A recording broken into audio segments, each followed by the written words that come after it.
Hi, everyone. Welcome back. Welcome to Your Disabled Joy. My name is Nico Meyering, and I use he, him pronouns. I'm a white man with parted blonde hair, large blue and brown spectacles, and a pink t-shirt underneath a blue flannel button-up shirt. I'm seated in front of a bookcase and a purple wall. And like about 25% of the US population, I'm disabled. Non-disabled people might see our lives and experiences as tragic, pitiful, even sad, but I don't know, guys. I've been disabled a pretty long time now, and I think there's also room for disabled joy. The disabled community has as many members as we have opinions, which is why I've asked my longtime friend Jay here with me today to talk about disabled joy. Hi, Jay, how are you doing? Nico, thank you for that awesome introduction and awesome description of disabled joy. Hello, everyone. Good afternoon. My name is Jay Trivedi, although it says Shru, which is my mother. I am a South Asian individual with black hair, white face with a beard, and black eyes, black eyebrows with an unshaven beard. I also am wearing blue with a Captain America logo, as you can tell. And I am currently wearing Star Wars The Force Awakens pajamas, which it is worn today. So thank you very much, Mr. Sun. And I am seated in front of a white wall with a poster of our holy temple in New Jersey, or I think Delhi, and with a picture of a mounted up horse, and over there is my living room. So thank you for allowing me to introduce myself. Nico, carry on, please. Of course, always a good time to connect with you. Jay, as we discussed, I'm going to ask you a series of 4 questions, and then we'll wrap up. Can you describe or share a joyful memory with me? It could have to do with your disability or with like your disabled journey, or it could be totally separate. Either is valid. Yes, thank you, Nico, for that question. Well, there are many disabled joys I have sharing with you. My very first disabled joy was when I was very young, when my family was introduced to Mary Vanderlyn, who also happens to be Nico's mother. She was the very first CCHS family who we met, who knew and discovered my case for CCHS. And at the time that we met her, I had not known or ever heard of Nico Meyering until I got to know him for the very first time through the CCHS network in 2013, 2016, I believe. And that was when I finally realized, that was when we finally finally made the connection that Nico is actually related to Mary Vanderlyn. And Nico told me that he is her son. And so when I first got to know him, I had no idea we were in complete relation to each other. And the exciting moment for me was that he got me introduced to other families who have experienced or who have kids who have the same disability, and that is CCHS. And what was really inspiring is that these families that he connected me to, these are more than just friends. These are real families dealing with issues that he and I have been through, and how it affects us mentally, physically, financially, on all different levels on all different aspects when it comes to living life with a disability. And I'm very much grateful to be sharing this journey with my good friend and I would have to say the the most biggest friend I've ever met in my universe, Nico Myring. I would not have it any other way. Thank you, Jay. That's really touching. It's been a real honor to work with you. I've loved meeting your family. I've loved hanging out with you. Every time we get a chance to collaborate and work together, I think we do really great work. So thank you for that. I'll pass your good wishes along to Mom next time I speak with her. So you're not the first person I've talked to during this series who has talked about the big benefits of belonging to a disabled community, whether that's disability in general or a specific disability like CCHS, the condition that we share. Mhm. What has that looked like for you? And I realize this is a follow-up question that is kind of spontaneous, so it's okay if you don't have a response right away. But what has that looked like for you being part of a community as you've, gotten older, moved through like young adulthood, now going into being just an established adult, I guess I'd say. What has that process been like? What have you learned? That's a really good question. When I when I got as I had mentioned, the very first network that I joined was the CCHS Family Network, and I got to learn about how many families have kids who not only suffer from CCHS, but they may have other diagnosis that follows up with it. ADHD. You know, Something that I learned from one of the families is that, and I did not know this, is CCHS, it doesn't have to be, it can be diagnosed from many different ways. One of the families that I met, and I'm not going to disclose any names here, but what I learned is that CCHS was discovered in her through a cancer screening. And that's something I did not know. I did not know that cancer screening could tell you what kinds of diagnosis you might have. And that's something I learned. Same thing when I joined the Diversibility Leadership Collective. When I joined the collective in October of 2021, I got to meet so many people who have so many kinds of disabilities. I got to learn about various diseases like ulcerative colitis, cerebral palsy, Parkinson's. Actually, I have been in touch with a group from the UK, and they're part of Clubhouse, and the name of the group is called Inclusion. And so I have got to meet so many interesting individuals from that group, and one of the members of that inclusion group on Clubhouse, she has Parkinson's, so she has the exact same diagnosis as a famous celebrity, Michael J. Fox, who also has Parkinson's. And so that's one thing I learned. I also learned that about some of the employment opportunities. I also learned about some of the conversations that we deal with, like how one example is the Real Talk space. In the Real Talk, you can talk about how you can talk with an open mind, and everything is in one space. Nothing gets released to the public. Nothing is replayed, because what you share is confidential. So that's something I enjoyed. I learned.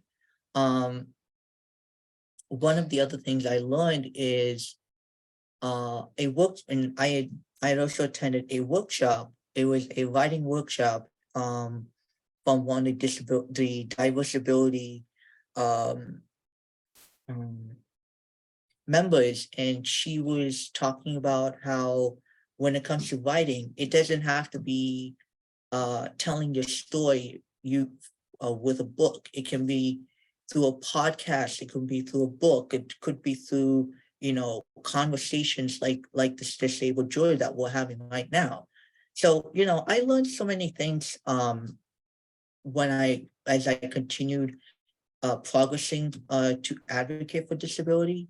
Um, I actually did interview for a position that incorporates DEI into their program.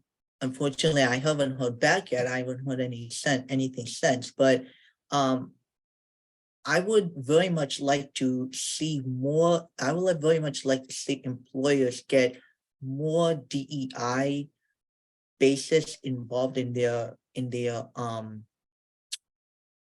company. I would like to see them take more DEI initiatives, and so that we can figure out how we can help people who need accessibility and accommodations. So that's my input to your next question. Fantastic. Thank you, Jay. I really appreciate that. It's been a joy to kind of watch you develop and grow as an advocate and as a person. See you develop new skills, gain more confidence in speaking in activities like these and other ways as well. Thank you. In what ways has your disability impacted how you pursue joy and pursue your own happiness?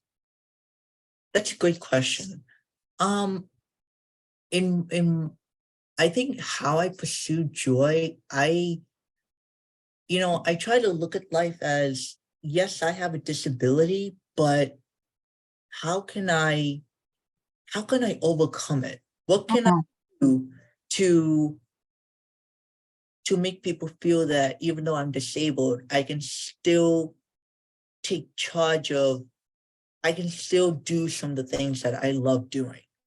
Like, for example, I love being in Clubhouse discussions that involve positivity, that also might involve something having to do with employment. Every Tuesday, and this is something new that I started to join, is every Tuesday there is this there's a series called not every Tuesday, there is this club called Thought Brand Leadership. And what that has to do with is, it is more talking about LinkedIn strategies, talking more about how to improve your brand, how to make yourself presentable. Also, they have these sessions every Tuesday, one in the morning called Career, Faith, and Purpose, and the next one is called Career Coaches on Call. And both talk about things like interviewing strategies, resume write-ups, cover letters, thank you notes.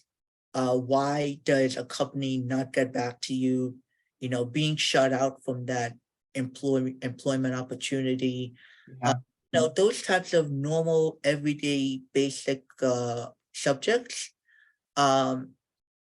I stated that I started to join the Inclusion Club, a club that's mostly based in the UK, although they did welcome me in the club. So I was very happy to meet some of the people from the UK. Also, it has, being able to, go and pursue a field that I have a great connection with, and I'll be sharing that right now. One of the things that I did this year is I pursued a medical field, medical administration class. And this class that I took, I had once this class ended, I was given a great opportunity to go on a radio show along with my classmate, who happens to be a clinical assistant, but she also took this class with me. And the radio show wanted people to appear on their program and talk about the experience with the grant, and talk about what you thought of the class as a whole. And so me and my co-classmate, or who happens to be a good friend of mine, we went on this program and talked about our experience and what kind of employment opportunities it has gained us ever since we took this class. And so I think those examples of disabled joy really touch base on how I was able to overcome myself using positivity and not always thinking about and trying so hard not to think about my sadness I have endured in my life. Okay. It sounds like one of the ways that you manage disabled life is by seeking out joyful moments and trying to maintain a positive mindset. Is that accurate to say? Pretty accurate. Thank you. Thank you. I appreciate that, Jay. Jay, I know because we have the same disability that you've been disabled since birth. So you've been disabled a pretty long time now, kind of like me, which means that we have to find only one thing we want the rest of the world to know about disabled life and disabled quality of life. It might be difficult to narrow it down to just one thing, but if you had to do it, what would you say? That's a great question. Well, if there's one thing I want people to know Yeah. who are disabled, like people like us, this one thing I want people to know is that I want regular people to know that we are normal too. We want treated. We don't want to be treated as disabled, as people who have disabilities. We want to be treated like we can accomplish anything. We want to be given that sporting opportunity. You know, really sad. And it is such a failure that, you know, there are so many employees out there who are seeking out regular, everyday human people. And yet in this day and age, you know, people don't want to accept us because of either of who we are or how we might be able to benefit the employer. You know, I think of, you know, there are two things that come to mind when I think about this question. I think about it as, you know, now that AI has taken over the world kind of, and I also think about, like, you know, just because I'm not able to succeed in something because of who I am, doesn't mean that I can't do it. I can do it. I want to do it. Okay. I don't want to be seen as someone who I don't want to be seen as someone who thinks that, let me take that back. I don't want to be seen as someone who won't be able to do the job. If I am able to work in a medical administration field, I want to be able to get a good job, and I want to be able to work alongside regular people so that I can get good paying experience. I mean, experience pays, but at the same time, experience is knowledge. And I want that knowledge. I want to learn. I want to be able to gain that knowledge so that someday I can pass on that knowledge to my kids and their kids and to the future generation continuous, you know? Of course. Really important. And it's really, well, I'm not going to go into any sadness right now. This is about joy. I want to talk about joy. All right. I hear you when you say that you think disabled people need to be given equal treatment under the law and equal opportunity at most jobs. Fantastic. And just to be clarified, just to make clear, you know, disabled people are normal people too. So there is that. Jay, thank you so much. Your answers have been thoughtful, your answers have been comprehensive, and I've enjoyed our time together. My last planned question is one that I ask all my interviewees regardless of project. Is there a recent win that you're celebrating that you haven't already mentioned that you'd like to mention so we can celebrate along with you? If not, are there any cool things you're doing, any projects you're involved in? And if you want to connect with people, where can they find you online? This is really Yes, your chance to brag about yourself, to promote yourself. So get up on that soapbox, be your own cheerleader.